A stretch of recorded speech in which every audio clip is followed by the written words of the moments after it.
When we first heard that Boeing was hiring women, my siblings and I said, women? What did they? Maybe they're making the parachutes. It just didn't occur to people that women could drive rivets and put in bolts. I mean, it just wasn't in your thinking.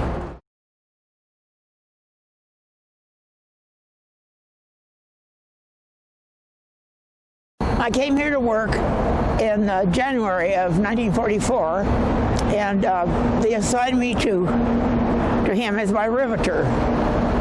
And we worked together until the end of the war. And so then after that we got married.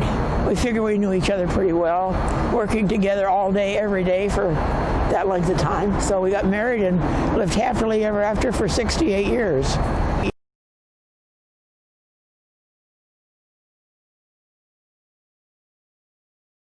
How did you meet Mom? He said, well, I was up in an airplane. I looked down, and I saw this pretty girl down there, so I went right down to talk to her, and they visioned him. I'm flying up in the sky in an airplane.